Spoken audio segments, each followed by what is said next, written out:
Merdeka belajar wujud yang nyata. Raih mimpimu juga cita-cita. Generasi emas Indonesia. Profil pelajar Pancasila tanamkan di dalam dada. Profil pelajar Pancasila, cerdas berkarakter itu kita.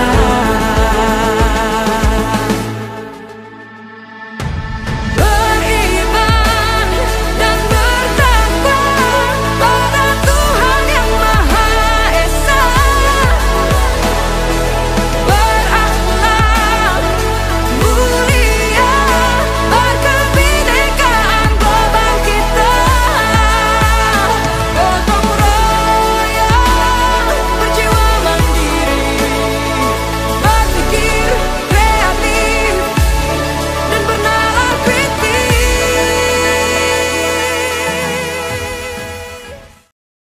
Assalamualaikum warahmatullahi wabarakatuh. Waalaikumsalam warahmatullahi wabarakatuh. Puji syukur kita panjatkan kehadirat Allah Subhanahu wa taala yang telah melimpahkan rahmat dan kasih sayangnya kepada kita semua. Sehingga pada hari ini kita diberi kesehatan, kita diberi kesempatan dan keringanan langkah untuk hadir di ruangan tercinta dalam diseminasi pemahaman dan pengalaman penerapan budaya positif di UPT SPF SMP Negeri 1 Sunggal yang dibawakan oleh Ibu Veronica Rismaida SPD dan Bapak Erik Sofiandi Sinaga SPD sebagai calon guru penggerak angkatan 9 Kabupaten Deli Serdang. Tak lupa pula salawat mengiring salam atas junjungan kita Nabi besar Muhammad Sallallahu Alaihi Wasallam, yang mana syafaat beliaulah yang kita nantikan di yaumil akhir. Yang terhormat Ibu Kepala SMP Negeri 1 Sunggal, yang terhormat Ibu Bapak Wakil Kepala SMP Negeri 1 Sunggal, yang saya hormati dan yang saya sayangi, rekan-rekan seperjuangan, guru hebat Nusantara, yang senantiasa selalu semangat untuk memajukan generasi-generasi penerus bangsa. Selamat siang, saya ucapkan kepada Bapak Ibu. Hari ini Bapak Ibu adalah hari di mana calon guru penggerak angkatan 9 dari SMP Negeri 1 Sunggal akan memberikan informasi, akan mensosialisasikan apa yang sudah mereka dapat selama kurang lebih 2 bulan dan sudah hampir menyelesaikan modul 1. Kita doakan proses untuk menyelesaikan pendidikan guru penggerak hingga akhir bisa berjalan dengan lancar. Ya Pak Erik, Bu Vero. Baik, untuk mempersingkat waktu, saya akan membacakan tertib acara yang akan kita lalui pada hari ini. Yang pertama, pembukaan oleh protokol oleh saya sendiri. Yang kedua, pembacaan doa yang dibawakan oleh Pak Ali Murdani SAG.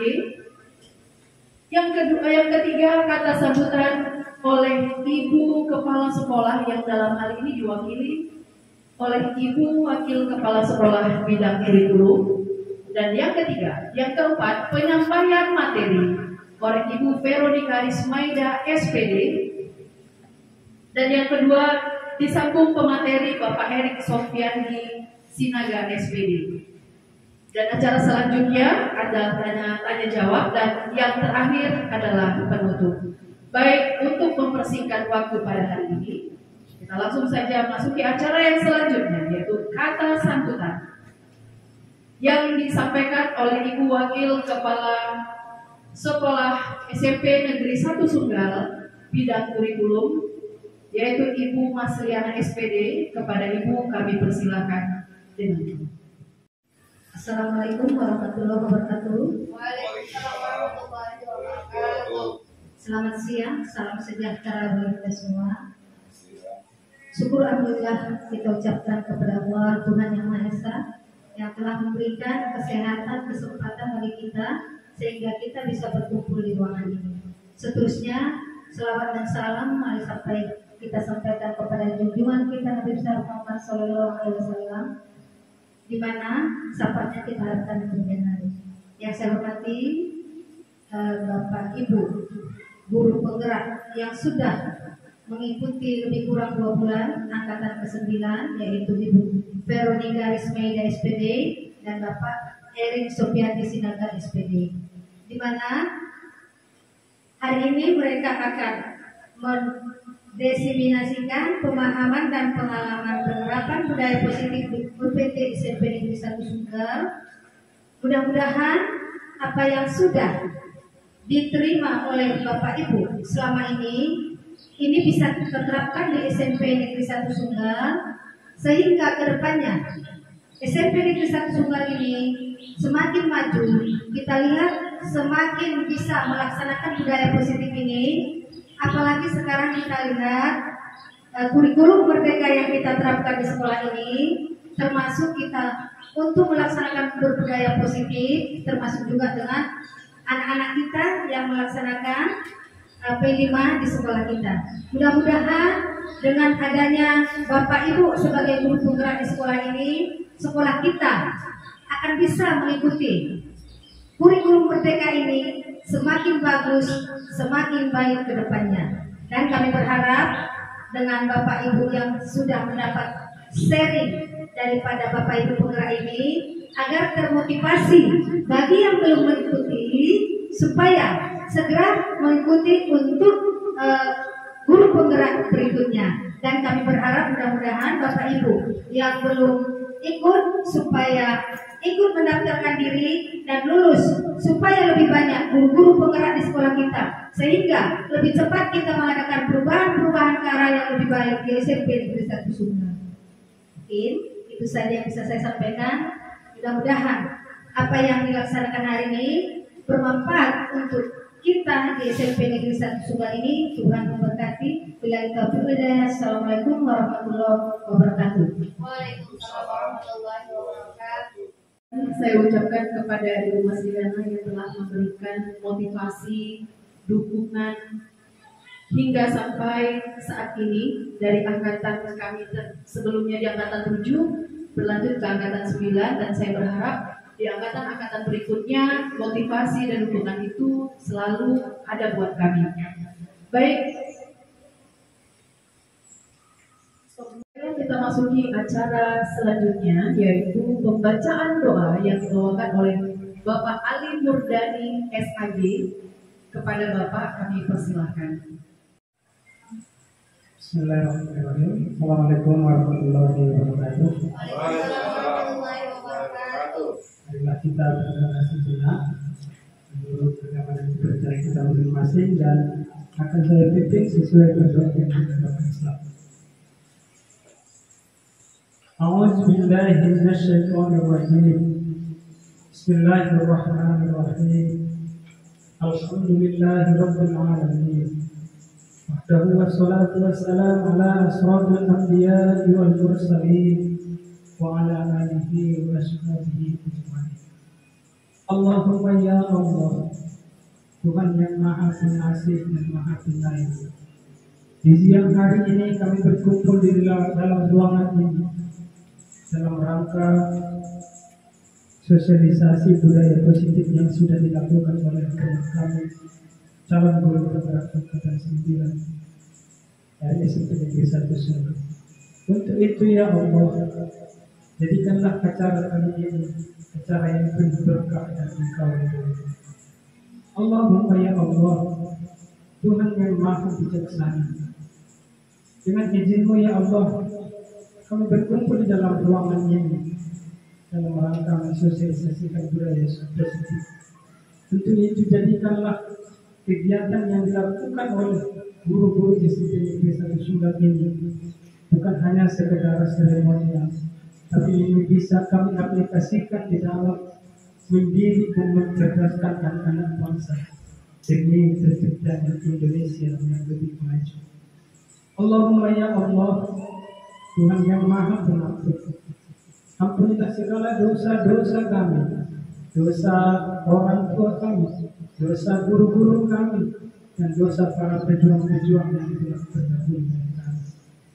Allahumma ya Allah, Tuhan yang Maha Pemberi, berikanlah kepada kami kesehatan, berikanlah kepada kami semangat, berikanlah kepada kami motivasi, agar kami tetap semangat dalam menjalankan tugas untuk mencerdaskan anak bangsa. Rabbana atina fid dunya hasanah wa fil akhirati hasanah wa qina adzabannar. Walhamdulillahirabbil alamin. Assalamualaikum warahmatullahi wabarakatuh. Terima kasih kami ucapkan kepada Bapak Amin Murdani SPG yang telah memimpin doa pada hari ini.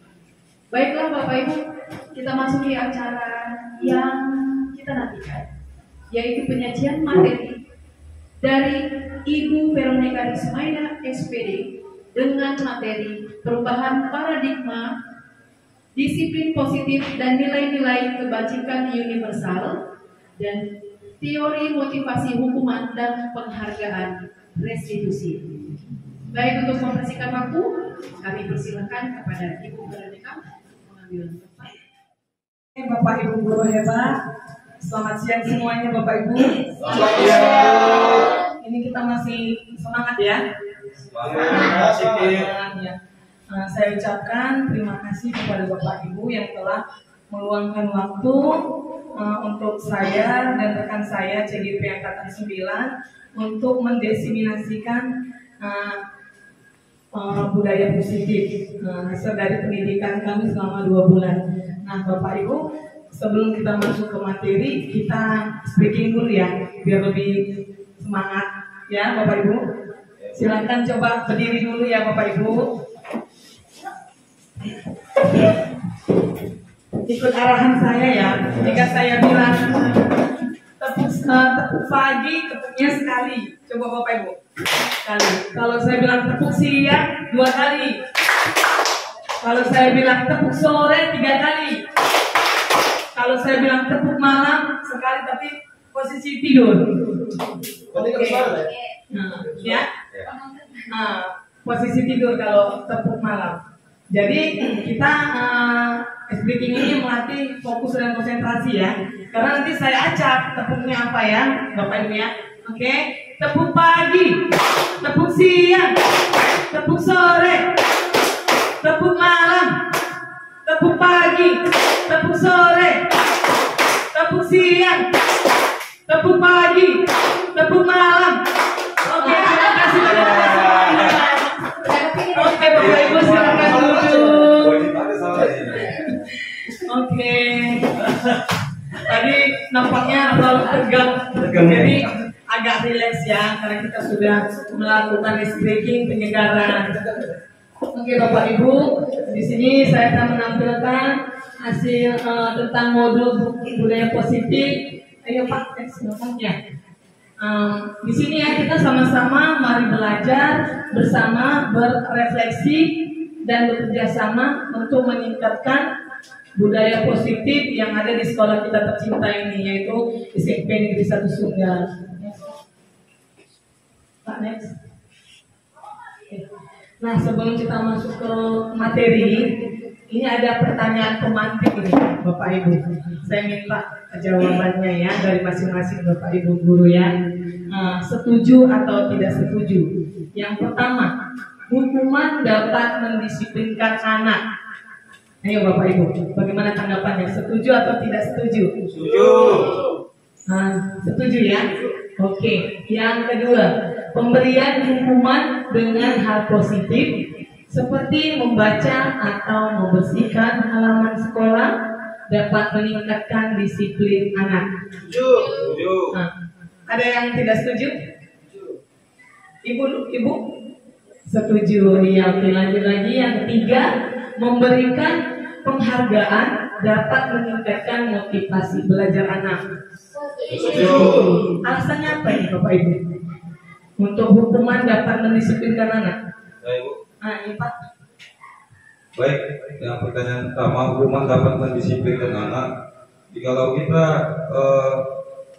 memberikan hukuman kepada anak yang bermasalah, memberikan efek jerah kepada anak tersebut. Mungkin itu aja jawaban saya. Terima kasih. Oke, terima kasih ya Pak Eri ya. Yang menurut Pak Eri tadi hukuman itu dapat memberikan efek jerah ya terhadap anak. Nah, ayo kita pahami dulu untuk materi yang selanjutnya. Ya, di sini tentang budaya positif itu meliputi 7 hal ya. Yang pertama tentang perubahan paradigma stimulus respon. Nah, yang kedua disiplin positif dan nilai-nilai kebajikan universal. Dan yang ketiga teori motivasi, hukuman, dan penghargaan dan restitusi. Nah, nanti berdasarkan inilah kita akan mengembangkan budaya positif yang selama ini yang belum kita kembangkan di sekolah ini ya Bapak Ibu.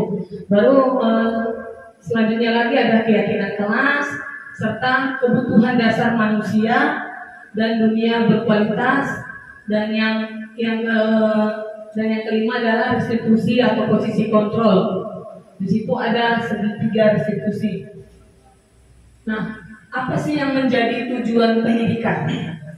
Nah, menurut filosofis pendidikan Ki Hajar Dewantara, pendidikan diartikan sebagai tuntunan dalam hidup tumbuhnya anak-anak, menuntun segala kodrat yang ada pada anak-anak agar mereka dapat mencapai keselamatan dan kebahagiaan yang setinggi-tingginya, baik sebagai manusia maupun sebagai anggota masyarakat. Nah, pendidikan diibaratkan seperti petani. Nah, di mana peran pendidik diibaratkan seorang petani atau tukang kebun yang tugasnya merawat beragam tanaman sesuai kebutuhannya agar tumbuh dan berbuah dengan baik. Tentu saja perbedaan jenis tanaman akan beda perlakuannya. Ini sebagai contoh ya Bapak Ibu ya. Kenapa dibilang pendidik itu ibarat seorang petani? Nah, kita di sekolah ini kan kita menghadapi siswa yang beraneka ragam, unik, memiliki karakter yang berbeda. Nah, siswa di sini sebagai tanaman. Jadi kita tidak bisa memperlakukan anak yang sama dengan yang lainnya. Sama seperti kita menanam sebuah tanaman, ibarat petani cabai dan petani padi. Nah, kan kita tidak bisa memperlakukan bagaimana merawat cabai dan bagaimana merawat padi tadi. Jadi sesuai dengan karakteristiknya masing-masing. Nah, begitu juga dengan anak-anak didik kita. Kita tidak bisa kita terapkan teori yang sama dengan siswa yang A dengan siswa yang B. Jadi sesuaikan dengan karakter anak yang kita hadapi. Nah, di sini selanjutnya, tentang perubahan paradigma belajar. Apa sih pembelajaran dengan paradigma baru? Nah, memastikan praktik pembelajaran yang berpusat pada murid, yang mana setiap murid belajar sesuai dengan kebutuhan dan tahap perkembangannya, berorientasi pada penguatan kompetensi dan pengembangan karakter yang sesuai dengan nilai-nilai Pancasila. Nah, di sini perubahan paradigma stimulus respon, teori kontrol dan teori pilihan. Di sini kita bedakan ya Bapak Ibu mengenai paradigma stimulus respon dan paradigma teori kontrol. Nah, pada stimulus respon itu biasanya kita mencoba mengubah orang agar berpandangan sama dengan kita. Itu biasanya yang kita terapkan ya. Nah, seharusnya pada teori kontrol yang mesti kita lakukan adalah kita berusaha memahami pandangan orang lain tentang dunia. Jadi kita tidak mengharapkan orang harus sama seperti yang kita pandangkan. Nah, yang kedua, perilaku buruk dilihat menurut stimulus respon, perilaku buruk dilihat sebagai suatu kesalahan. Nah, pada teori kontrol, semua perilaku memiliki tujuan. Nah, selanjutnya orang lain bisa mengontrol saya. Nah, untuk teori kontrol hanya Saya atau Anda yang bisa mengontrol diri Anda. Jadi diri kita sebenarnya yang bisa mengontrol adalah diri kita sendiri, bukan orang lain. Itu yang mau kita ubah. Kemudian saya bisa mengontrol orang lain. Nah, semestinya kita tidak bisa mengontrol orang lain. Yang bisa mengontrol orang lain adalah orang tersebut. Nah, kemudian pemaksaan ada pada saat rujukan gagal. Nah, ini ada sedikit pemaksaan ya. Kita mengajak murid untuk melakukan sesuatu kita paksa. Nah, semestinya adanya kolaborasi dan konsensus menciptakan pilihan-pilihan baru. Artinya kita membuat suatu pilihan apa terhadap anak itu untuk bisa melakukan. Contohnya tugas ya kan. Tugas itu wajib harus kita memaksakan anak mengerjakan tugas. Nah, semestinya kalau anak tidak mengerjakan tugas, nah kita buat pilihan. Kenapa tugas tidak selesai? Nah, kita tanyakan seperti itu. Dan bagaimana caranya? Nah, kita lempar kembali ke anak itu untuk bisa menyelesaikan tugas tanggung jawab yang telah diberikan kepadanya. Kemudian model berpikir menang kalah. Ya, ini sering menang kalah. Guru selalu di posisi yang menang, murid selalu di posisi yang kalah. Nah, semestinya dalam teori kontrol itu model cara berpikirnya menang-menang. Murid pun menang, guru juga menang. Jadi terjadi kolaborasi yang baik antara guru dengan murid. Kemudian yang untuk pembelajaran yang kedua itu tentang disiplin positif dan nilai-nilai kebajikan. Nah, Bapak Ibu, sebelum kita masuk dulu ke materi, saya mau tanya dulu. Saya minta angkat tangan ya. Apa sih yang dikatakan dengan disiplin? Siapa yang mau mengutarakan disiplin itu apa?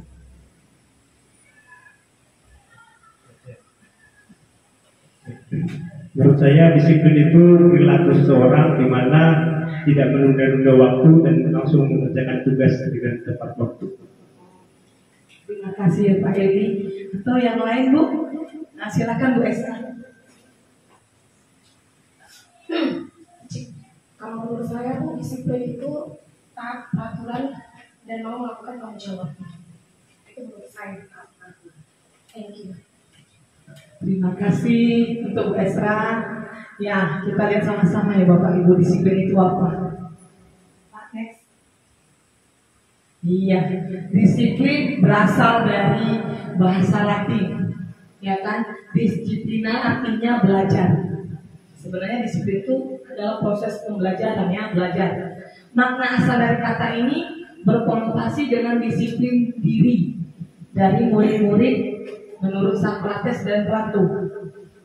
Disiplin diri membuat orang menggali potensi menuju sebuah tujuan apa yang dia hargai. Kemudian, namun dalam budaya kita, makna disiplin telah berubah menjadi sesuatu yang dilakukan seseorang pada orang lain untuk mendapatkan kepatuhan. Kecenderungan umum adalah menghubungkan kata disiplin dengan ketidaknyamanan, bukan dengan apa yang kita hargai atau penciptaan suatu tujuan yang mulia. Jadi disiplin ini bisa kita garis bawahi ya, yang warna merah itu adanya kepatuhan yang kita harapkan dari anak-anak. Jadi kita mengharapkan anak-anak itu agar patuh dengan aturan. Nah, lanjut. Nilai-nilai kebajikan universal. Ini yang kita harapkan ya Bapak Ibu ya. Nilai-nilai kebajikan adalah sifat-sifat positif manusia yang merupakan tujuan mulia yang ingin dicapai setiap individu. Nilai-nilai tersebut bersifat universal dan lintas bahasa, suku bangsa, agama maupun latar belakang. Antara lain, setiap perilaku atau perbuatan memiliki suatu tujuan. Baru dengan mengaitkan nilai-nilai kebajikan yang dilayani seseorang, maka terjadi motivasi intrinsik atau terbangun sehingga menggerakkan motivasi dari dalam untuk dapat mencapai tujuan yang mulia. Nah, nilai-nilai kebajikan yang ingin dicapai oleh setiap anak Indonesia kita kenal dengan profil pelajar Pancasila, yaitu ada 6 dimensi ya Bapak Ibu. Mungkin karena kita udah kurikulum Merdeka berubah, sudah tidak asing lagi ya bagi kita mengenai nilai-nilai dimensi yang ada di profil pelajar Pancasila. Yang pertama itu mengenai beriman, bertakwa kepada Tuhan yang Maha Esa dan berakhlak mulia. Itu dimensi yang pertama. Kemudian mandiri, bernalar kritis, berkebinekaan global, bergotong royong dan kreatif. Nah, itu mesti dari 6 dimensi itulah yang harus kita tanamkan pada diri anak-anak kita yang ada di sekolah.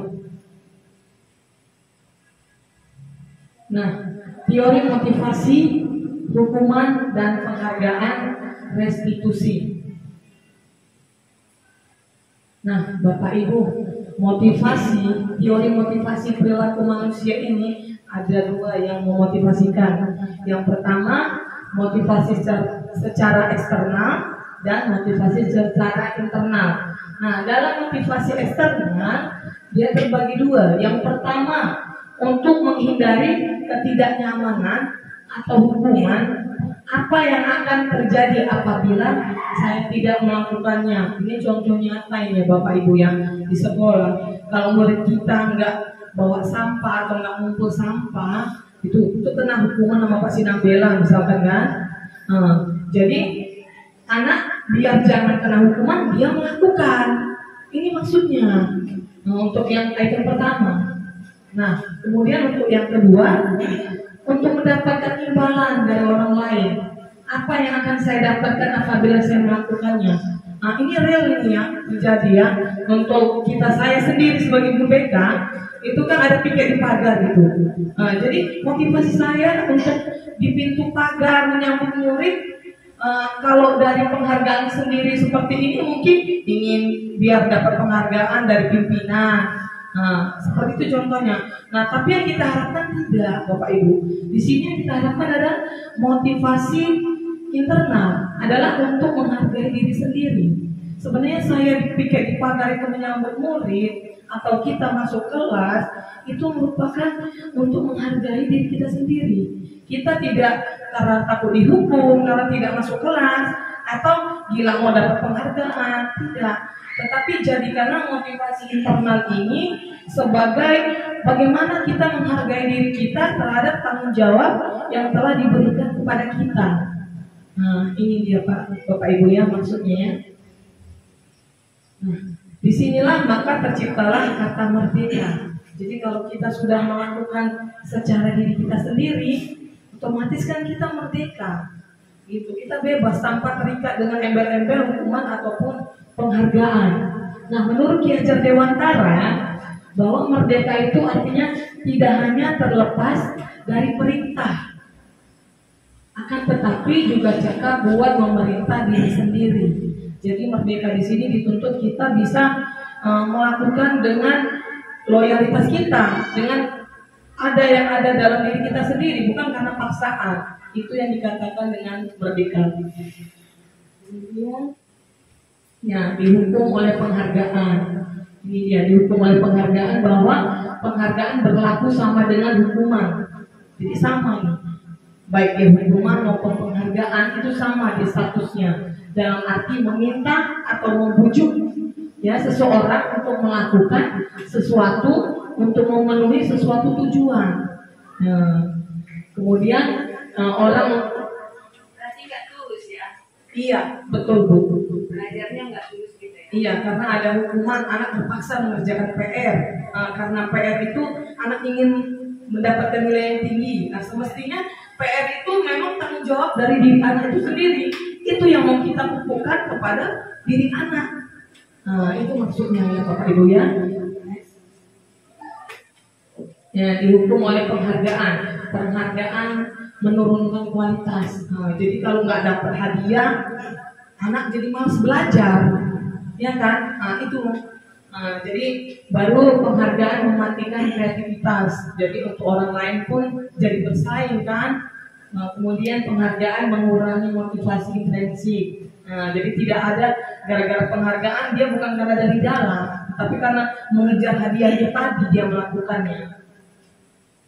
Oke, hukuman atau konsekuensi. Nah, ini Bapak Ibu ya, ada item yang mau saya tanya dari Bapak Ibu ya.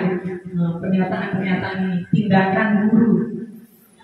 Mencatat 100 di dalam buku kalimat, saya tidak akan terlambat lagi karena terlambat ke sekolah. Kira-kira Bapak Ibu itu hukuman atau konsekuensi? Hukuman. Oke, lanjut kita lari mengelilingi lapangan basket 2 kali karena terlambat hadir di sekolah. Hukuman. Murid diminta untuk push up 15 kali karena tidak menggunakan masker ke sekolah. Ini hukuman. Menggantikan kertas tugas teman yang telah dicoret-coret. Konsekuensi. Membersihkan tumpahan air di meja tulis karena tersenggol pada saat belajar. Konsekuensi. Murid disuruh untuk mengenakan sepatu seharian di sekolah karena tidak mengenakan sepatu hitam. Murid disuruh untuk mengenakan sepatu seharian di sekolah. Ini maksudnya murid tidak mengenakan sepatu karena tidak mengenakan sepatu hitam. Itu sebenarnya. Karena tidak mengenakan sepatu, dari mana sepatunya? Bingung saya. Kira-kira hukuman atau konsekuensi, Bu? Hukuman. Hukuman. Itu hukuman karena dia tidak memiliki sepatu hitam, jadi dia dihukum disuruh tidak mengenakan ya, disuruh untuk mengenakan sepatu seharian. Jadi saat sepatu hitam tadi itu dipakai seharian, maksudnya. Iya. Nah, termasuk hukuman lah Ibu. Oke. Lari mengelilingi lapangan basket 2 kali karena terlambat 10 menit untuk pelajaran PJOK. Konsekuensi. Apa, Bu? Konsekuensi. Oke, kita lihat ya jawabannya ya. Oke. Ya. Mencatat 100 kali di dalam buku kalimat itu hukuman. Lari mengelilingi lapangan basket itu hukuman. Murid diminta untuk push up 15 kali hukuman. Menggantikan kertas konsekuensi. Membersihkan tumpahan air di meja konsekuensi. Murid disuruh mengenakan sepatu seharian di sekolah karena tidak mengenakan sepatu hitam itu hukuman. Dan lari mengelilingi lapangan basket karena terlambat 10 menit itu konsekuensi. Oke Bapak Ibu, terima kasih tadi ya sudah menjawab. Nah, ini Bapak Ibu perbedaan antara hukuman dengan konsekuensi. Nah, hukuman adalah sesuatu yang menyakitkan harus terjadi. Itu tindakan ya, tindakan biasanya ya. Sedangkan konsekuensi sesuatu yang harus terjadi. Kemudian membuat anak sakit fisiknya maupun hatinya. Ya, kalau kita suruh anak tadi membersihkan kamar mandi karena terlambat, udah dia capek, sakit hati, itu maksudnya Bapak Ibu. Baru sedangkan konsekuensi kita mengajak anak untuk menghargai disiplin. Nah, kemudian adanya dalam hukuman adanya paksaan. Mau nggak mau itu harus dilakukan anak, itulah sifatnya paksaan. Sedangkan dalam konsekuensi ada stimulus tanggapan. Nah, kita meminta tanggapan anak terhadap tindakan apa yang telah dilakukannya menurut dia salah atau benar. Nah, kita minta tanggapan dia. Kemudian mendorong anak menyakiti diri sendiri. Nah, kalau dalam konsekuensi mendorong anak agar mudah menyesuaikan diri. Nah, kemudian dalam hukuman konsep diri yang buruk, jadi tercipta dalam konsep pemikiran dia menjadi buruk. Nah, yang diminta dari kita adalah konsekuensi konsep diri yang baik, maka terbentuklah konsep diri yang baik. Kemudian dalam hukuman anak belajar untuk menyembunyikan kesalahan. Jadi gara-gara ada hukuman anak banyak melarikan diri, cepat-cepat sembunyi kalau dia udah terlambat gitu. Semestinya kita mengajak anak untuk belajar untuk mematuhi peraturan. Saya mau bertanya bagian disiplin. fakta yang objek. Saya mau bertanya bagian disiplin. Fakta yang terjadi untuk sekarang sudah tidak asing lagi kalau saya pribadi mendengar keluarga broken home. Jadi di sekolah kita mungkin banyak juga keluarga broken home. Sedangkan setiap orang itu memerlukan namanya perhatian, kasih sayang, apalagi anak. Anak kita apalagi sekarang dalam masa remaja itu sangat perlu namanya bimbingan. Dan anak itu jadi berawal dari rumah. Sedangkan di rumah itu pun sudah pecah. Bagaimana pendapat ibu untuk menangani anak-anak yang belum kerja? Terima kasih. Terima kasih Pak Robert ya atas pertanyaannya. Saya sangat mengapresiasi. Tapi Bapak nanti kita ada sesi tanya jawab. Nanti kita akan jawab pertanyaan Bapak pada sesi tanya jawab itu ya.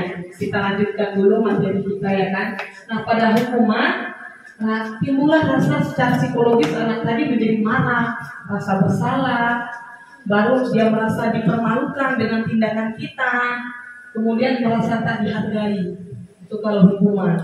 Nah kalau dia konsekuensi, anak akan kehilangan hak, dibuat tidak nyaman, diasingkan untuk sementara. Itulah perbedaannya Bapak Ibu antara hukuman dan konsekuensi.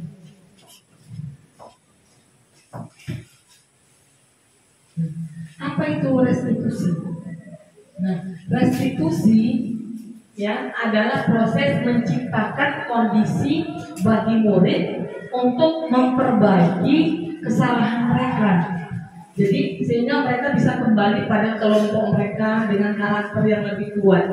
Restitusi juga merupakan proses kolaborasi yang mengajarkan murid untuk mencari solusi untuk masalah mereka dan membangun murid berpikir tentang orang seperti apa yang mereka inginkan untuk menjadi tujuan mulia dan bagaimana mereka harus memperlakukan orang lain.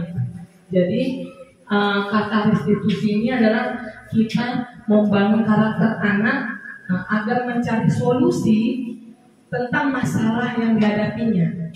Jadi bukan melalui hukuman, bukan melalui penghargaan, tetapi mengajak anak untuk bisa dia menemukan solusi apa yang akan dilakukan terhadap masalah yang sedang dialaminya.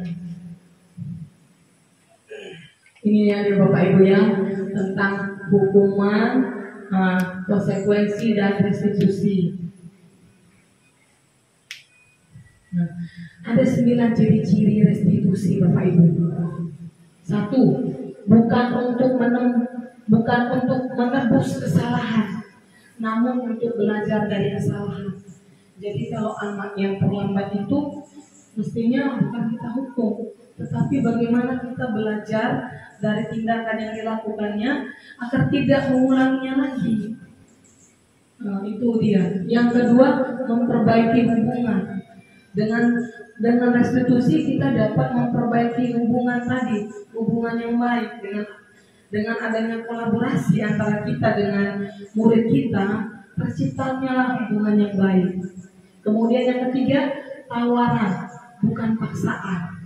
Jadi kita mengajak anak untuk menawarkan apa solusi yang dihadapinya. Contohnya kalau ada PR yang tidak tuntas, kita lemparkan ke dia. Kira-kira bagaimana caranya nak? Agar bisa PR-mu terselesaikan dengan tepat waktu. Itu kita tawarkan, bukan karena kita suatu buat jas atau hukuman nanti. Jadi dia melakukannya dengan tidak terpaksa. Kemudian 4, restitusi menuntun untuk melihat ke dalam diri. Jadi dia kembali ke diri anak ya. Dia melihat, kita ajak anak melihat kemampuan yang dimilikinya.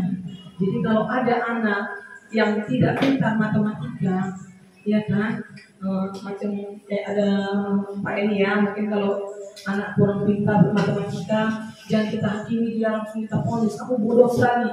Tapi kita lihat dari pandangan yang lain, mungkin dia dalam bidang seni jago ya Bu Esra ya, dia pintar menyanyi, dia bisa memainkan alat musik, atau dia melukis atau mewarnai, dia jago. Jadi itu harapan kita menuntut anak untuk melihat ke dalam diri kemampuan apa yang dimilikinya. Itu. Kemudian restitusi mencari kebutuhan dasar yang mendasari tindakan. Jadi udah mencari kebutuhan itu kita bisa tahu berdasarkan kebutuhan itulah anak tadi bergerak. Gitu. Jadi bukan karena paksaan. Kemudian yang keenam, restitusi diri adalah cara yang paling tepat. Dan yang ketujuh, restitusi fokus pada karakter, bukan tindakan. Kemudian restitusi fokus pada solusi. Ini kenapa digarisbawahi? Karena dalam restitusi itu kita mencari solusi yang terbaik untuk setiap permasalahan yang kita masuk kelas ini. Jadi kita cari solusi, bukan cari kesalahan. Ya Bapak Ibu ya. Kemudian yang kesembilan, restitusi mengembalikan murid yang berbuat salah pada kelompoknya. Inilah Bapak Ibu 9 ciri-ciri restitusi yang harus bisa kita terapkan dalam pembelajaran kita di kelas. Di sini nanti akan saya tampilkan video mengenai siswa yang lagi mengalami masalah. Ya, selamat menyaksikan Bapak Ibu.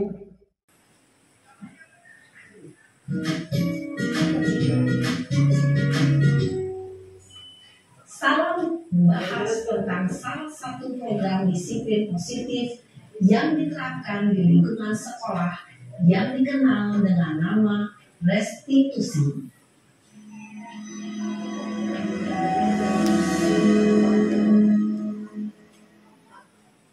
Restitusi dikembangkan oleh pakar pendidikan Diane Gosson berlandaskan pada teori kontrol Dr. William Glaser. Segitiga restitusi adalah proses dialog yang dijalankan oleh guru atau orang tua agar dapat menghasilkan murid yang mandiri dan bertanggung jawab. Pada saat guru posisi manajer, asal yang dijalankan pada motivasi intrinsik, sehingga penanaman nilai-nilai kebajikan dapat tumbuh dan berkembang menjadi suatu kebiasaan positif yang akhirnya membentuk karakter. Dialog ini terdiri dari 3 langkah yang digambarkan pada ketiga sisi pada segitiga restitusi. Sisi pertama adalah menstabilkan identitas. Sisi yang kedua adalah validasi tindakan yang salah. Dan sisi yang ketiga adalah menanyakan keyakinan. Ibu dan Bapak Guru, berikut ini akan ditunjukkan bagaimana seorang guru berada dalam posisi manajer menggunakan penerapan segitiga restitusi.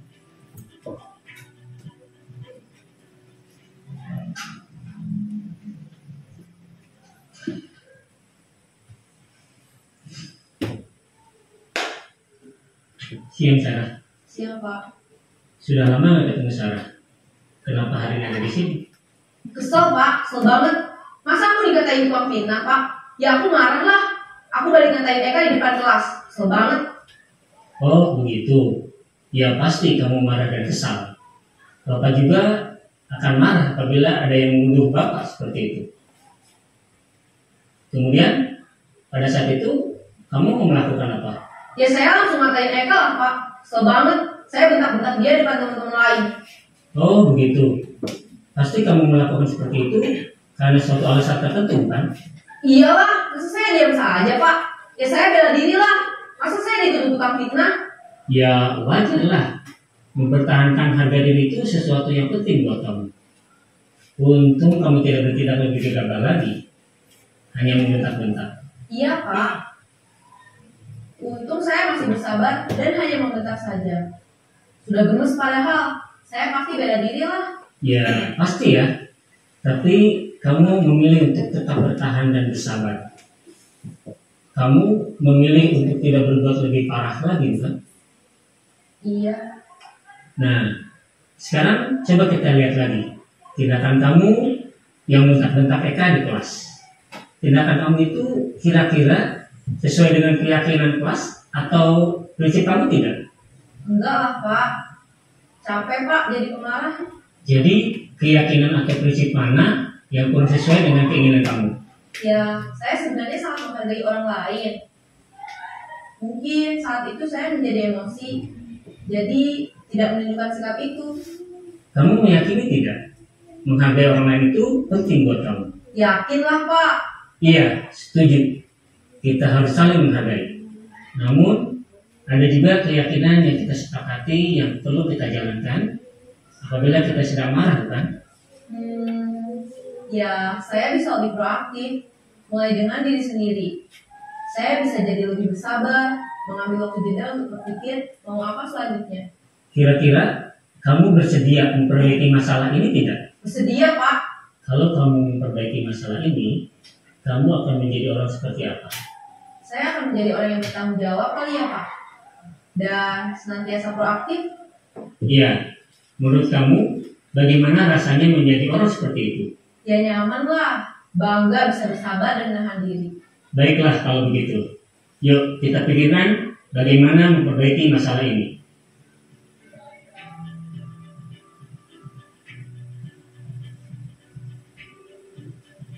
Ibu dan Bapak guru hebat. Baru saja kita menyaksikan contoh bagaimana seorang guru berada dalam posisi manajer menggunakan penerapan segitiga restitusi. Mari kita bahas satu persatu.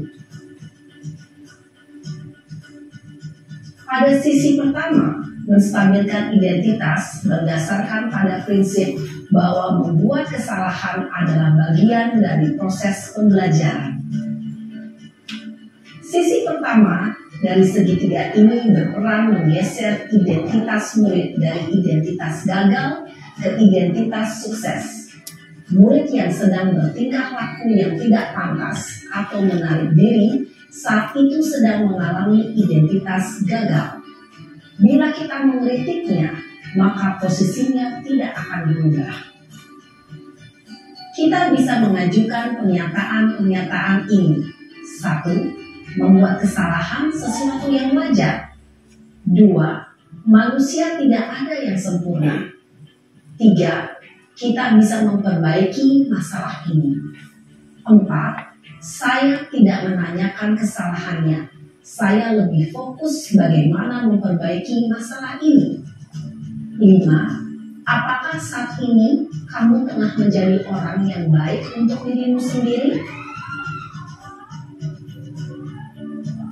Pada sisi kedua, validasi tindakan yang salah berlandaskan pada prinsip bahwa setiap perilaku berupaya memenuhi suatu kebutuhan tertentu. Guru yang telah memahami teori kontrol akan bergeser dari pemikiran stimulus respon menjadi proaktif dan mencoba untuk mengenali tujuan dari perilaku murid. Mengenali dan mengakui kebutuhan murid ini dapat memperbaiki hubungan dengan murid tersebut. Pernyataan atau pertanyaan bisa disampaikan dengan nada suara tidak menghakimi atau memojokkan, sehingga dapat mengembalikan murid pada posisi positif. 1.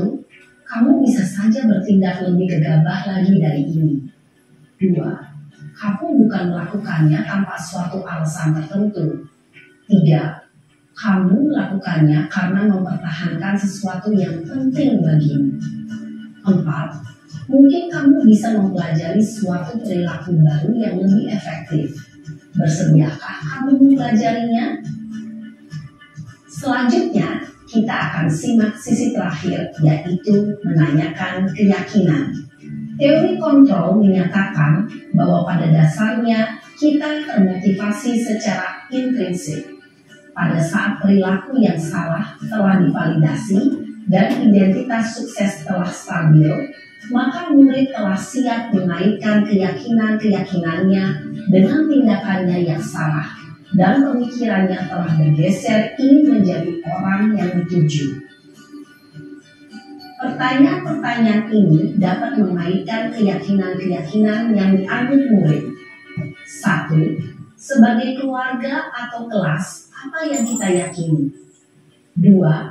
Nilai-nilai apa yang telah kita sepakati? 3.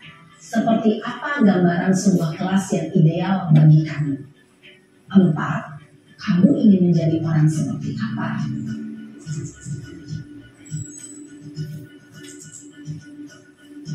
Dalam menerapkan segitiga restitusi, perlu diperhatikan beberapa hal, yaitu 1. Perilaku yang salah perlu dikaitkan dengan nilai-nilai atau keyakinan-keyakinan yang telah disepakati atau dituju.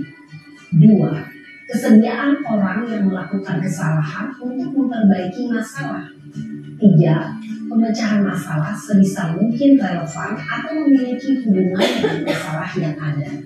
4. Usaha. Perlu adanya suatu usaha perbaikan dari pihak yang berbuat kesalahan. 5. Waktu.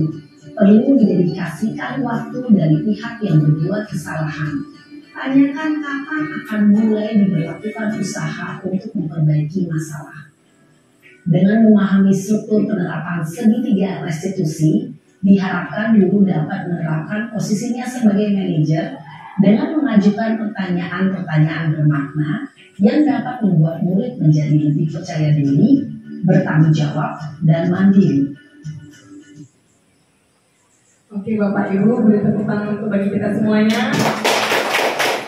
Demikianlah mengenai segitiga restitusi dan harapan kita semua guru-guru yang ada di SMP Negeri 1 Sunggal, kita dapat menerapkannya. Jadi jika ada anak-anak melakukan suatu pelanggaran yang berkaitan dengan pembelajaran di kelas, contoh video yang tadi sudah kita simak dapat kita terapkan ya Bapak Ibu ya. Kita bukan menghukum, tapi kita mencari solusi yang terbaik terhadap masalah-masalah yang dihadapi oleh anak-anak didik kita semuanya.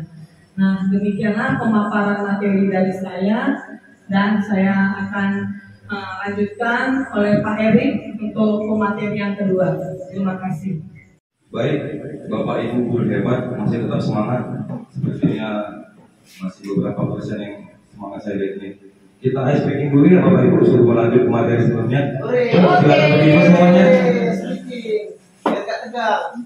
Jadi ini ice breaking kita kali ini melatih konsentrasi kita ya Bapak Ibu. Kalau saya katakan kepala, ya gerakannya tetap ke kepala, ya tetap fokus ya Bapak Ibu. Pegang kepala, hidung, kepala, dagu, kepala. Ayo, adakah yang pegang hidung? Ya, sekali lagi masih ada beberapa ya yang masih kurang fokus lah yang saya lihat. Ayo, pegang telinga, kepala, kepala. Iya, semuanya sudah fokus dan masih konsentrasi. Terima kasih Bapak Ibu. Silakan kembali dulu. Baik. Terima kasih. Masih tetap konsentrasi Bapak Guru hebat. Tadi pemateri 1 yang disampaikan atau dipaparkan oleh Ibu Veronica Krismaida. Yang pertama topiknya adalah mengenai paradigma baru. Yang kedua mengenai disiplin positif, nilai-nilai kebajikan universal. Dan yang ketiga mengenai motivasi, hukuman, konsekuensi, dan restitusi. Dan tadi juga dibuka oleh video yang sangat luar biasa. Kita lihat sama-sama. Semoga dengan videonya tadi, penampilan video tadi, wawasan kita semakin terbuka Bapak Ibu. Baik, saya perkenalkan, saya Erik Sofian Sinaga, SPD. Di materi ini saya akan menyampaikan pembelajaran 3 mengenai keyakinan kelas. Apa sih keyakinan kelas itu? Pentingnya memiliki keyakinan sekolah atau kelas sebagai fondasi dan arah tujuan sebuah sekolah ataupun kelas yang akan menjadi landasan dalam memecahkan konflik ataupun permasalahan di dalam sebuah sekolah ataupun kelas. Next. Nah, di sini ada pertanyaan pemantik buat kita Bapak Ibu. Mengapa tidak peraturan saja? Mengapa harus keyakinan kelas?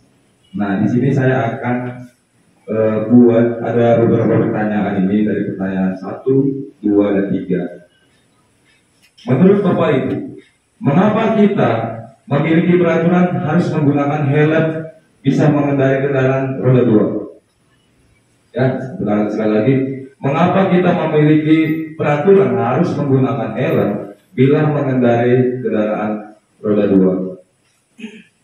Kita sharing Bapak Ibu, ada yang bisa menjawab kenapa?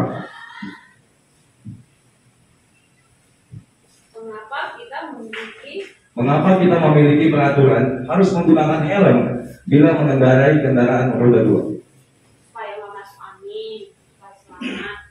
Baik, supaya tidak masuk angin dan selamat. Yang kedua, mengapa kita memiliki peraturan 3M menggunakan masker, mencuci tangan, dan menjaga jarak 1,5 meter? Yuk kita sharing Bapak Ibu. Mengapa?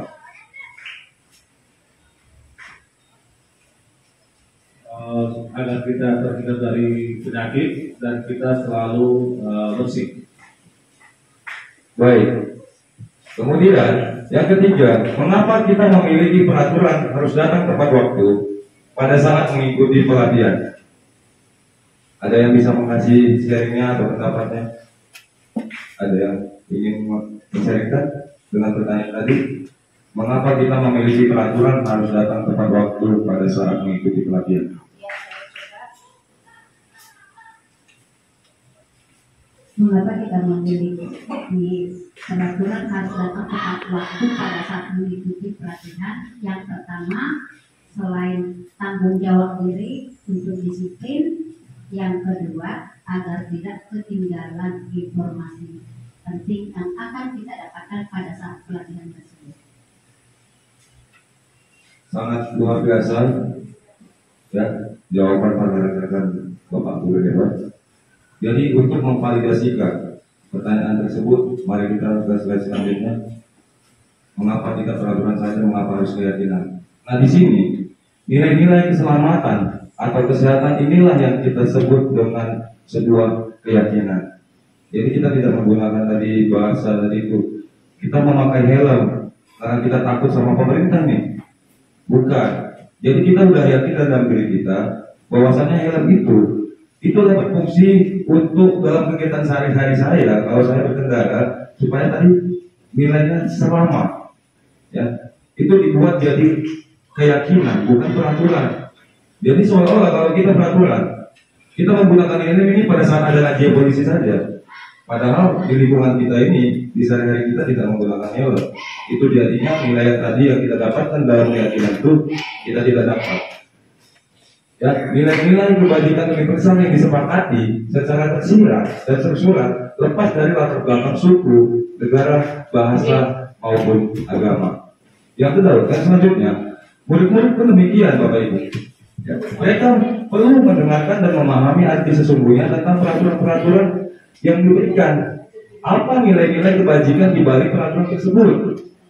Apa tujuannya dan apa yang menjadi ketidaktertarikannya atau takut sehingga hanya sekedar mengikuti serangkaian peraturan-peraturan saja yang mengatur mereka tanpa memahami tujuan mulianya.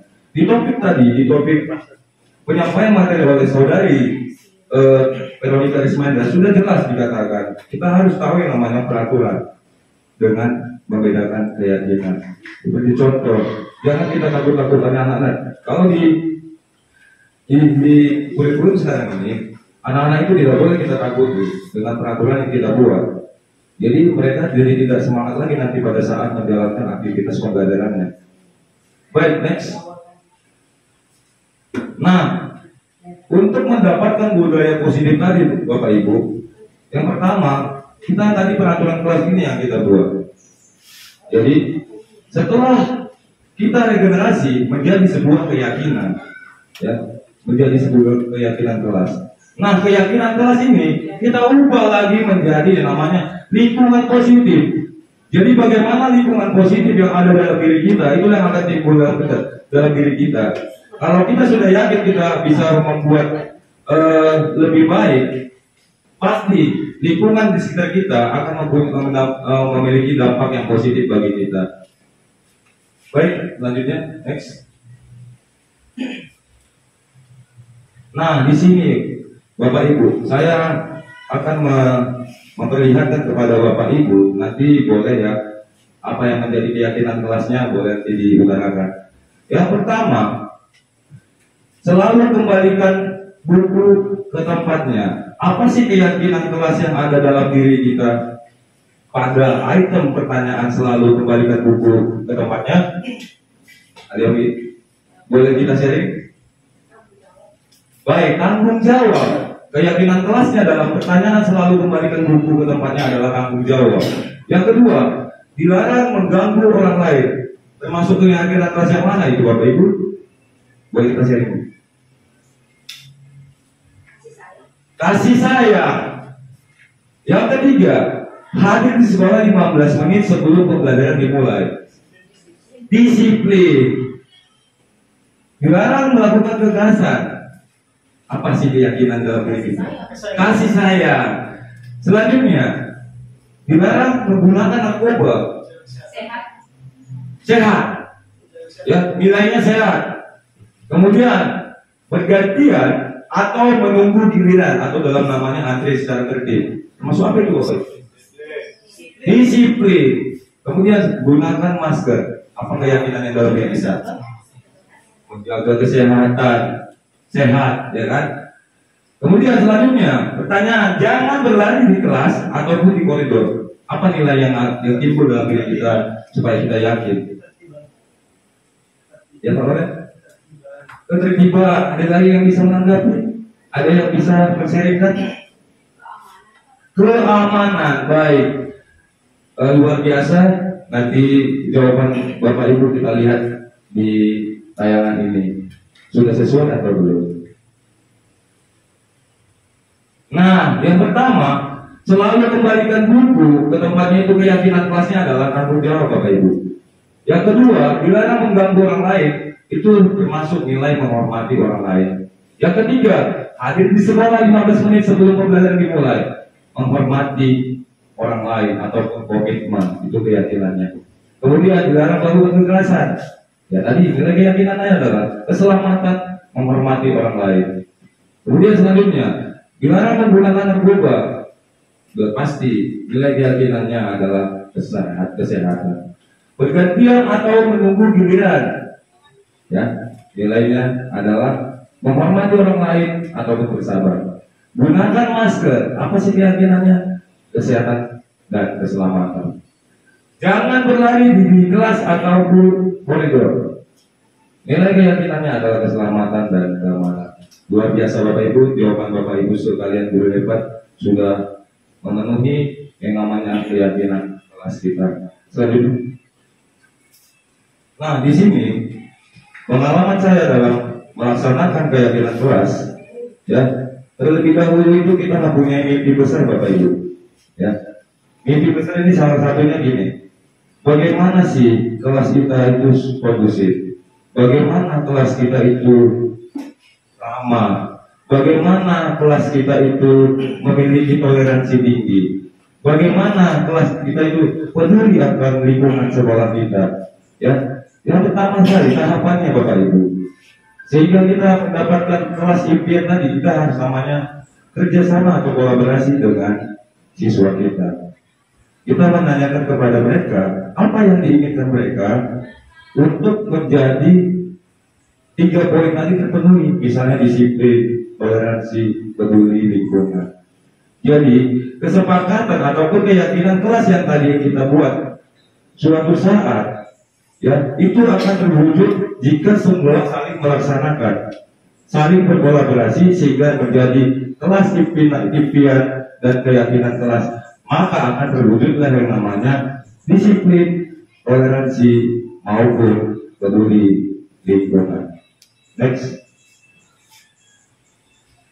Baik, di konsep di materi eksplorasi konsep ini ada pembelajaran mengenai kebutuhan dasar manusia dan dunia berkualitas. Nah, kita sebagai manusia pastinya mempunyai kebutuhan dasar yang ingin kita sharingkan Bapak Ibu. Apa sih kebutuhan dasar kita?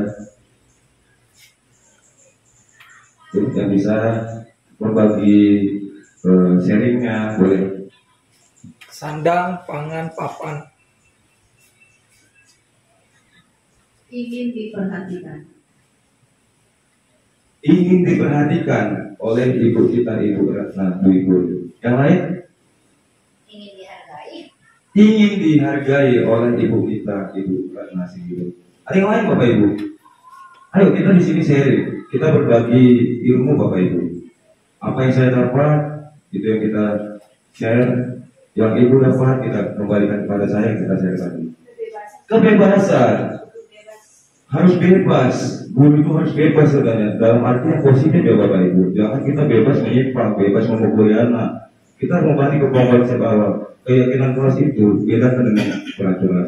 Baik, ya 5 di sini kebutuhan dasar manusia yang pertama adalah kebutuhan psikologi ya Bapak Ibu. Setiap manusia, setiap individu pasti menginginkan kebutuhan psikologi. Yang kedua adalah kebutuhan keamanan. Setiap manusia ingin dirinya itu aman dari gangguan dari dalam maupun dari luar. Kemudian yang ketiga adalah kebutuhan cinta. Seperti tadi kata Ibu Ratna itu adalah ingin diperhatikan.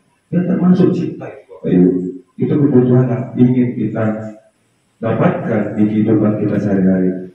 Yang selanjutnya adalah kebutuhan harga diri Bapak Ibu. Yang berikutnya adalah aktualisasi diri. Bagaimana kita mengembangkan diri kita menjadi yang lebih baik lagi. Next. Nah ini dia Bapak Ibu. Kebutuhan dasar manusia ada namanya rasa kasih sayang seperti yang saya utarakan tadi. Ya, rasa diterima. Ya, semisal nih, saya mengajukan pendapat nih. Dalam kebutuhan saya langsung diterima maunya. Nah, seperti itu Pak. Kemudian penguasaan, kebebasan, kesenangan. Jadi yang tadi kita sharingkan semuanya benar. Yang kebutuhan manusia adalah yang ada yang aspeknya kasih sayang, rasa diterima, penguasaan, kesenangan dan kebebasan. Next. Baik, ya di 5 posisi kontrol dulu.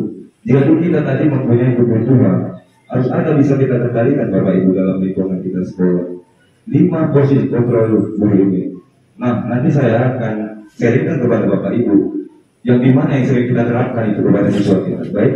Yang pertama, apakah kita itu sebagai pembuku? Yang kedua, apakah kita sebagai membuat orang merasa bersalah? Apakah kita yang ketiga menjadi teman bagi peserta didik kita? Yang keempat, apakah kita menjadi pemantau? Kita pantau anak itu udah, kita pantau gitu aja tidak bisa selesaikan. Apakah kita seperti itu orangnya? Kemudian manajer seperti video tadi. Yang inilah kelanjutan materi kita Bapak Ibu. 5 posisi kontrol dulu. Di mana kita di antara 5 ini yang sering kita lakukan kepada peserta didik kita. Apakah aku hukum? Sini anu, kita hukum langsung. Sudah pasti menimbulkan rasa sakit hati kepada siswa tersebut. Sama ke materi kita sebelumnya. Ya. Inilah Bapak Ibu 5 posisi kontrol dalam dulu. Baik, next. Nah, 5 posisi kontrol ini Bapak Ibu, ya, bisa kita lihat sama-sama. Identitas gagal, ya, kontrol dari luar, menghindari hukuman, ya. Kita apakah jadi penghukum, membuat orang merasa bersalah, teman, pemantau, ya semua ada bagian-bagiannya Bapak Ibu. Misalnya jadi penghukum, ya, menghadik ataupun menunjuk ataupun menyitir, itu kita posisi kita sebagai guru, sebagai penghukum. Woi sana, ya otomatis anak tadi sakit hatinya. Padahal di guru kita ini tidak laku lagi yang namanya berkata atau bertindak kasar kepada siswa. Baik, next. Baik Bapak Ibu, di sini ada pertanyaan-pertanyaan. Saya kecewa sekali dengan kamu. Ya, saya kecewa sekali dengan kamu. Siapa yang mengatakan membuat orang merasa bersalah? Kemudian pertanyaan selanjutnya, kamu tidak pernah melakukannya. Jadi yang kita di situ posisi kontrol kita sebagai penghukum. Ayolah, lakukan demi ibu dan bapak. Itu posisi kontrol kita sebagai teman. Apakah kamu mau mendapatkan stiker bintang hari ini? Nah inilah termasuk posisi kontrol guru tadi. Pemantau dia. Kalau pertanyaan begini, bagaimana kamu bisa menyelesaikan masalah ini? Nah, di situ kita sebagai manajer, kita kembalikan kepada peserta didik kita. Seharusnya bukan pertanyaan, seharusnya pernyataan. Pernyataan, ya baik. Pernyataannya. Kemudian, selanjutnya, pernyataan selanjutnya, kamu selalu yang paling terakhir. Nah, posisi kontrol kita sebagai guru, kita banyak sebagai pemutus di sini. Baik. Next. Bergerak antara peraturan pemantau konsekuensi atau hadiah. Nilai-nilai manajer memperbaikinya. Ya, next. Baik Bapak Ibu, ini tadi saya lanjutkan materinya mengenai segitiga restitusi. Next. Nah, di segitiga restitusi tadi, Bapak Ibu, ya, kita ada tahapannya, Bapak Ibu. Ada 3 tahapan dalam segitiga restitusi. Yang pertama, kita menstabilkan identitas. Yang kedua, kita memvalidasi kesalahan. Yang ketiga, menanyakan keyakinan.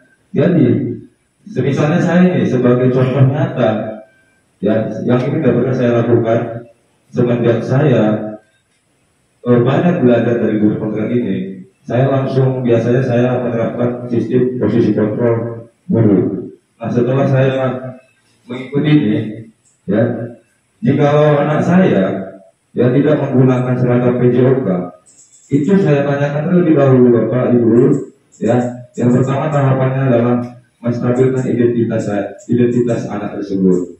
Jadi yang pertanyaan yang saya utarakan kepada mereka, ya, kenapa anak tersebut tidak membawa? Bukan langsung kita langsung hukum, ya kan?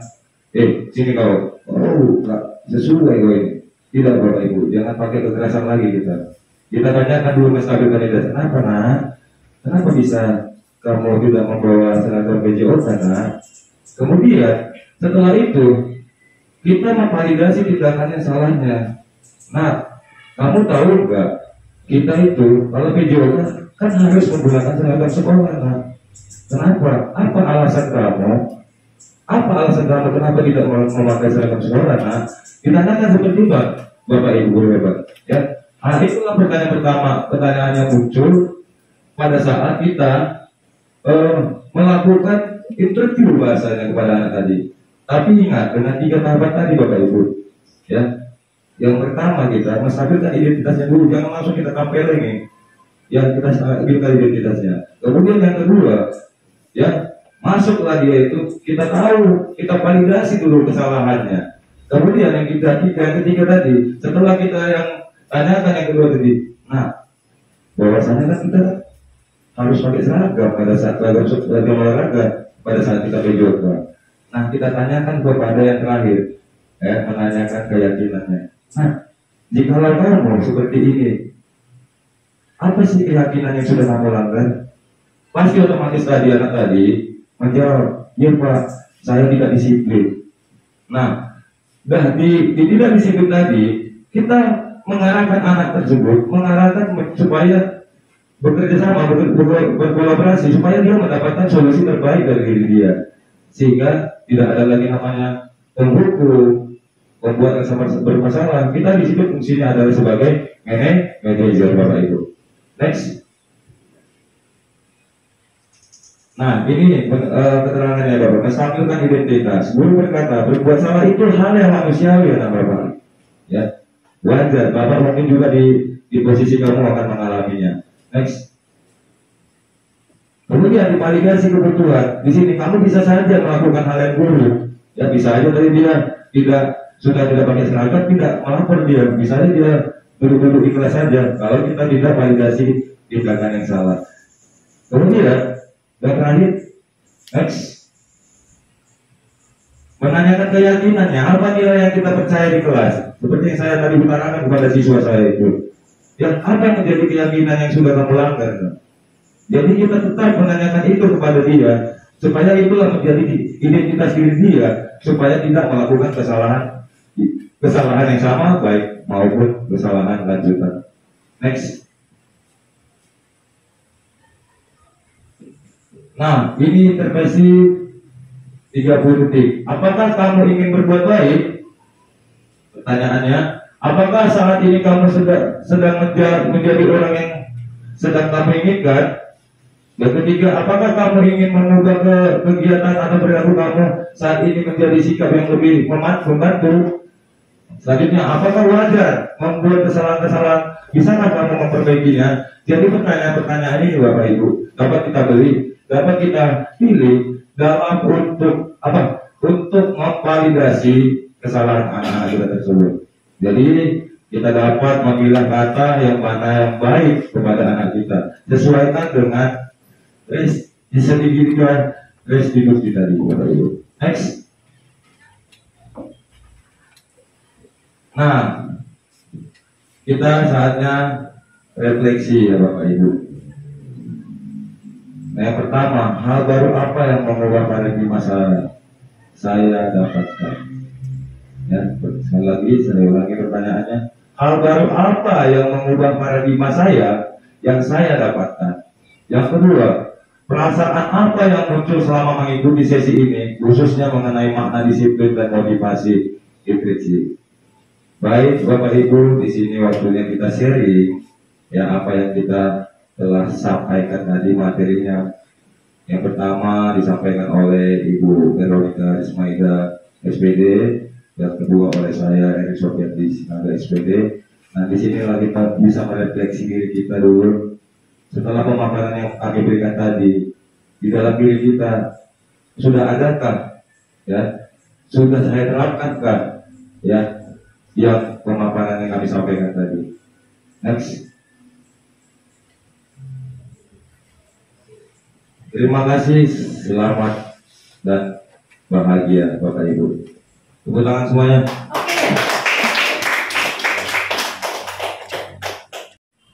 Baik Bapak Guru hebat, sekian sesi saya ya. Nanti akan kita lanjut di sesi diskusi. Untuk itu saya kembalikan kepada moderator dengan segala hormat. Terima kasih.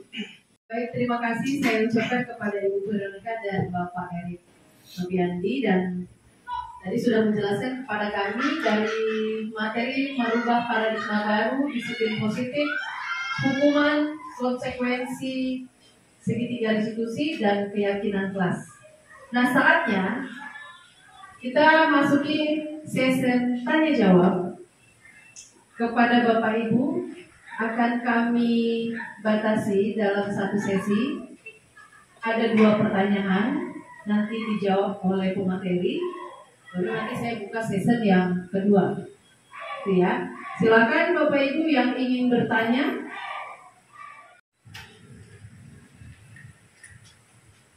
Baik, Ibu Ratna Sidi. Terima kasih. Tadi setelah kami dengar pemaparan untuk budaya positif ini, saya mau bertanya, berarti untuk yang namanya punishment dan reward itu tidak berlakulah di dunia pendidikan, begitu ya? Padahal ada kalanya kan istilahnya memang ya selama ini pun untuk bahkan di dunia pekerjaan pun memang orang selalu mengejar yang namanya sebuah penghargaan. Terima kasih. Baik, yang dipertanyakan adalah punishment dan juga reward apakah tidak berlaku lagi di dunia pendidikan dengan Oke, baik. Sudah tidak sejalan lagi dengan budaya positif. Nah, begitulah ya. Baik, yang kedua Bapak Robert. Baik, terima kasih buat kesempatannya. Yang ingin saya tanyakan ialah bagaimana kebutuhan kita sebagai peserta didik memang dalam yang saya pelajari dalam kurikulum TK ini adalah psikologi. Sedangkan kebutuhan manusia itu ada juga faktor jasmani.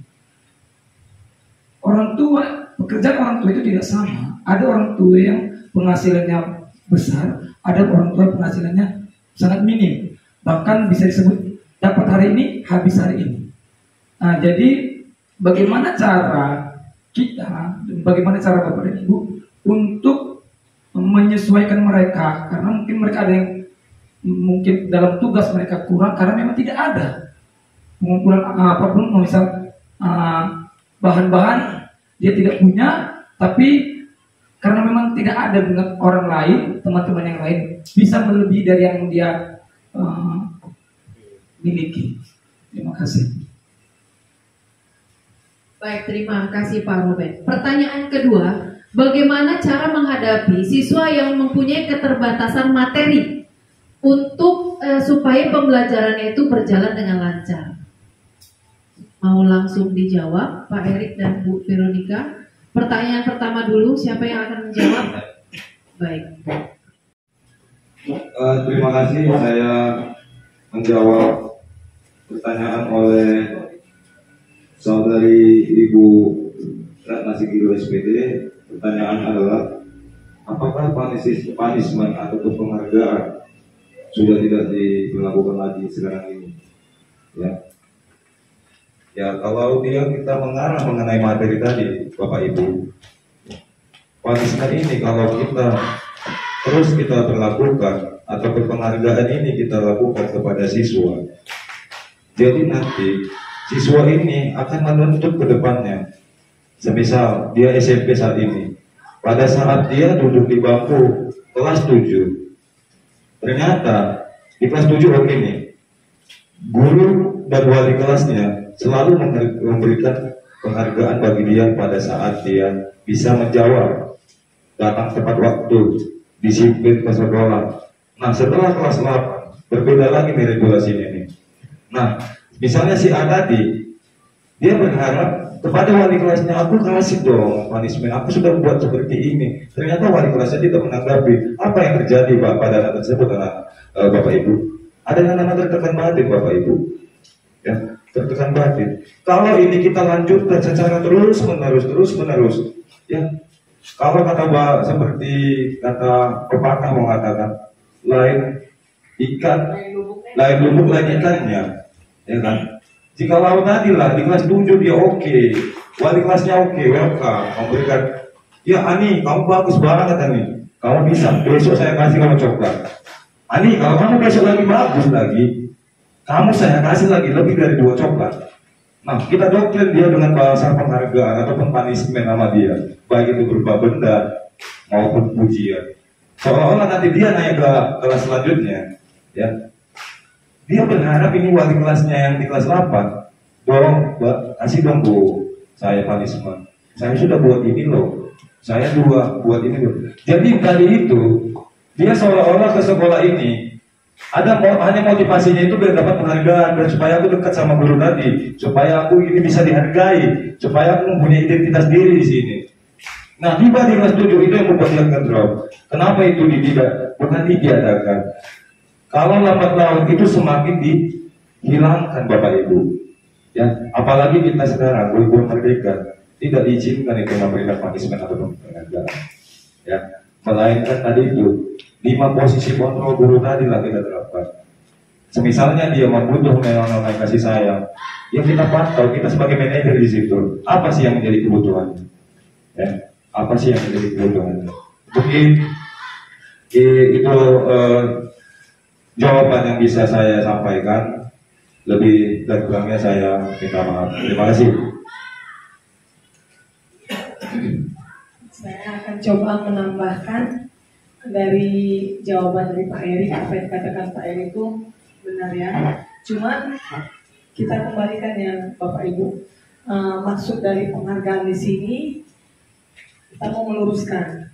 Penghargaan di sini maksudnya sesuatu hal yang mau kita terapkan ke anak-anak bukan karena hadiah dari kita, gitu. Bukan tidak boleh penghargaan itu diberikan kepada siswa, tetapi bukan fokus utama siswa tersebut untuk mau mengejar nilai penghargaan itu, gitu.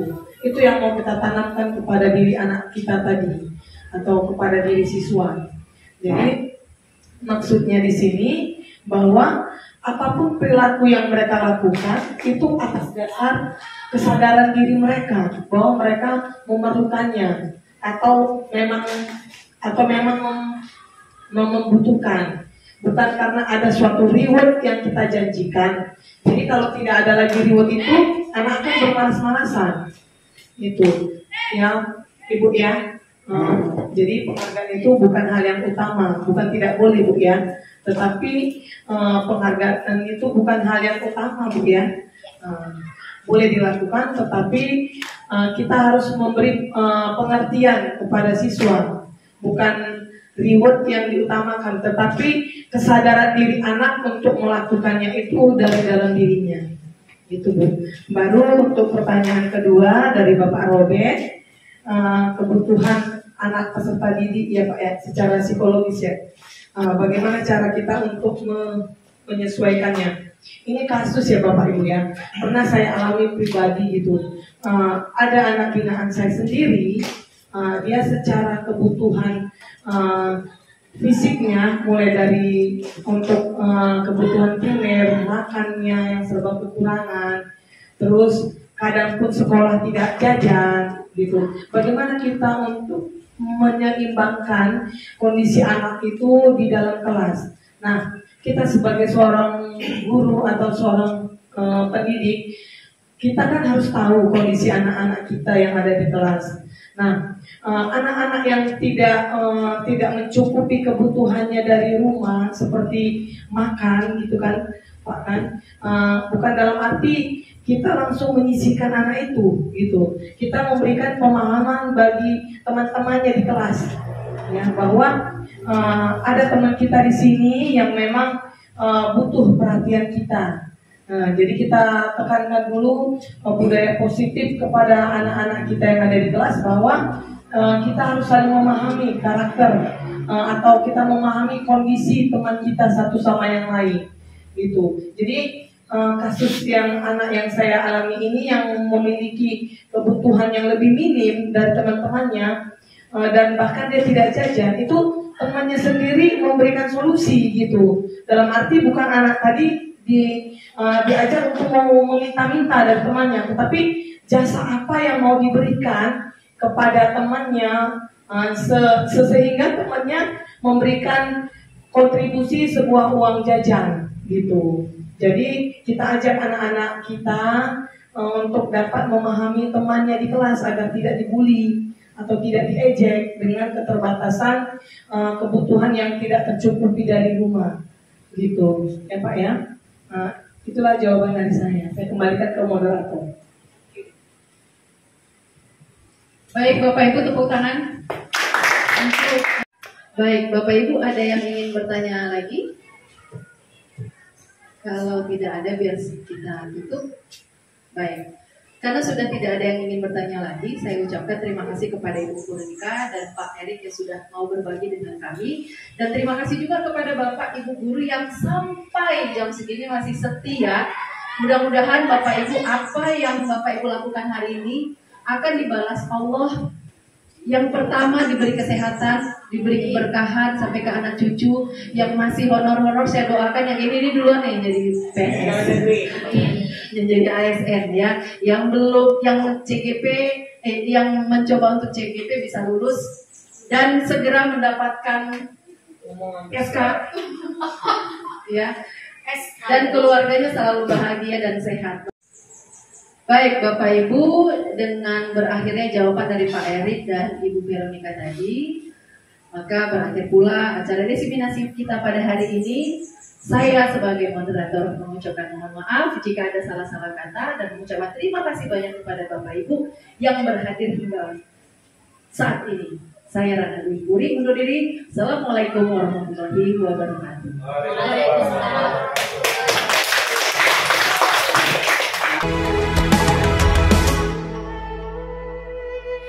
Ayo memilih apa yang kau suka, merdeka belajar wujud yang nyata. Raih mimpimu juga cita-cita, generasi emas ini.